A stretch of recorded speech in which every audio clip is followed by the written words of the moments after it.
Salut à tous! Alors là, ces derniers jours, il a plu, mais comme jamais. Quoi, depuis que je suis arrivée ici, c'est la première fois, je crois, qu'il pleut autant en 24 heures.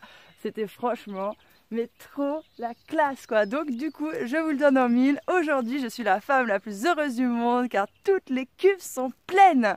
Mais pleines au taquet, du ras-bord, du ras-bord, du ras-bord, quoi. Il y a tout qui a dégueulé de partout. Bref, franchement, c'est trop la classe, quoi.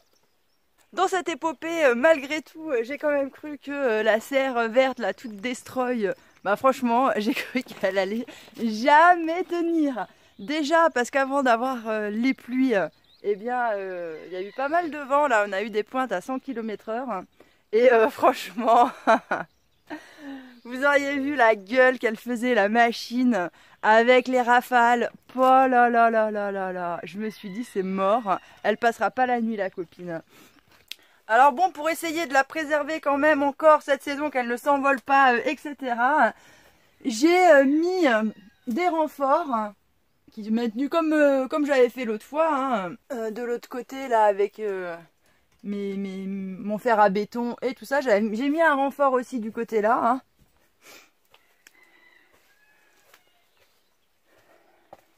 Et j'en ai mis là aussi, donc il y en a deux en fin de compte de chaque côté. Et grâce à ça, bah, ça a permis quand ça se prenait les grosses rafales, et bah, que ça fasse moins travailler la serre. Et c'est grâce à ça que j'ai réussi à la conserver. Donc du coup, je suis contente. Mais c'est clair et net qu'elle fera pas une saison de plus. Hein.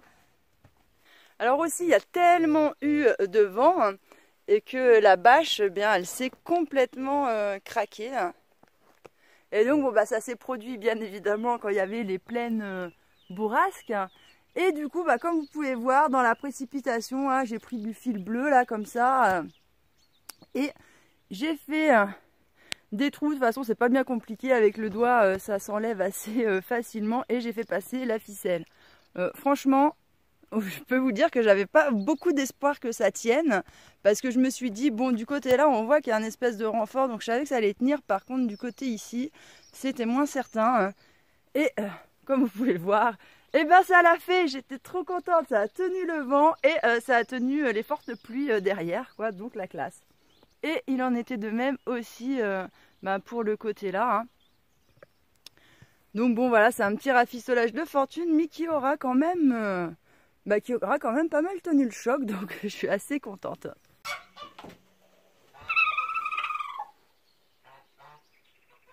Bah alors, qu'est-ce que tu dis ma belle ?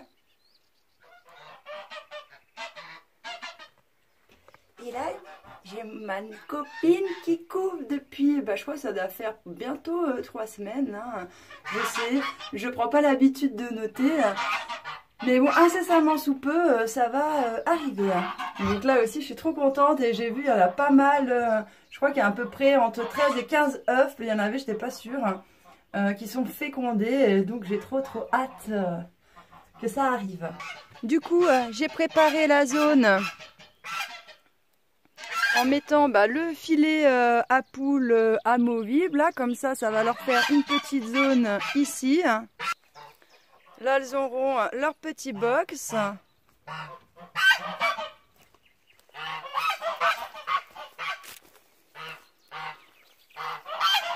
Et donc là, même s'il y a la séparation, ça pourra quand même passer là.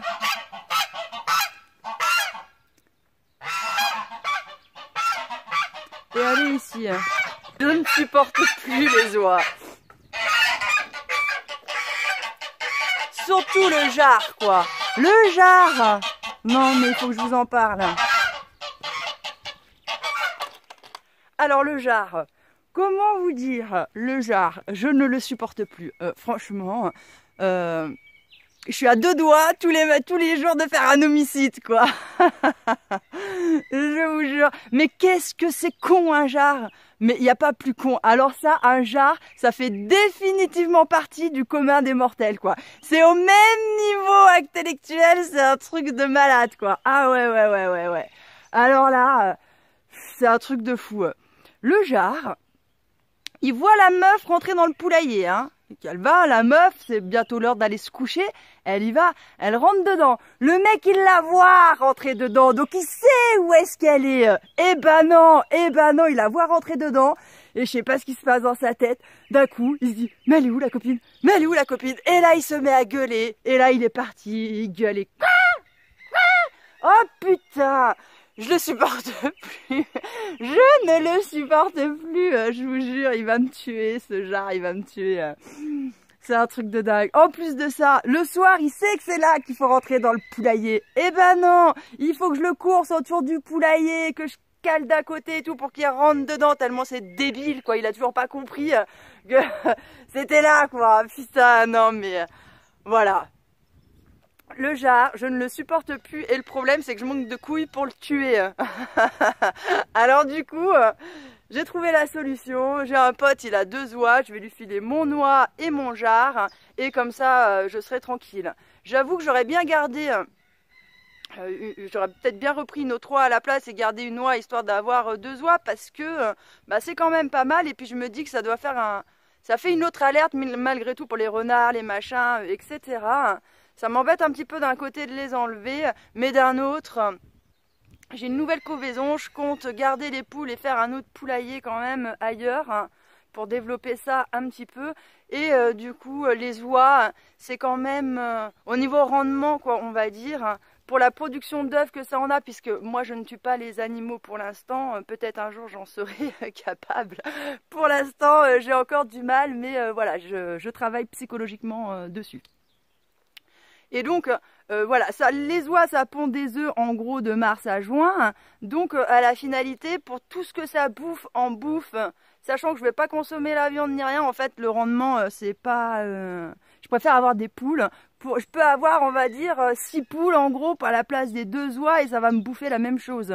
Donc, je préfère ça, ça me donne des œufs. Les œufs, je peux toujours, soit je peux en troquer, soit je peux en vendre, soit je peux les donner aux chiens quand je prépare leur bouffe. Donc, ça a pas mal d'utilité, mine de rien. Donc, voilà, c'est pour ça que les oies, ça va bientôt dégager. Par contre, je pense que j'en reprendrai peut-être plus tard, parce que je trouve que c'est une bonne alternative quand même aux chiens.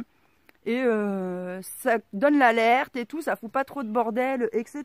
Donc je pense que le jour où j'aurai Asso qui sera mort, mon berger allemand, bien, je pense qu'à ce moment-là, je reprendrai des oies, puisque de toute façon ma chienne, elle, bon, elle n'est pas trop allée attaquer quand même les animaux, sauf quand il y a un petit poussin dans le poulailler qu'elle bouffe la clôture pour aller le bouffer, mais sinon, ça va. Donc voilà, elle, c'est plus facile, je sais que... en la reprenant 2-3 fois, elle aura vite compris qu'il ne faut pas y toucher et ça ira très bien. Bref, voilà, même là-dessus, je change mes plans, hein, des fois entre les rêves qu'on a et tous les envies, etc. Et bien la réalité fait que ça ne correspond pas forcément. Moi, je voulais des oies parce que je trouvais ça mignon, ça alertait, etc. Bon, voilà, il faut... voilà, faire en fonction de ses besoins, de ses moyens, etc. Sinon, je sais que vous attendez un peu la vidéo où j'en suis au niveau du potager, des semis, etc. Je vous promets que ça arrive bientôt. Bientôt, je vous fais cette vidéo dans laquelle, en même temps, je vous expliquerai un petit peu mes projets pour cette année au niveau de l'autonomie alimentaire. Parce que voilà, comme je vous avais dit dans une autre vidéo, je change un petit peu mes plans et donc on verra un petit peu tout ça ensemble à ce moment-là. En attendant, je vous remercie de m'avoir écouté. Je vous dis à bientôt dans une prochaine vidéo.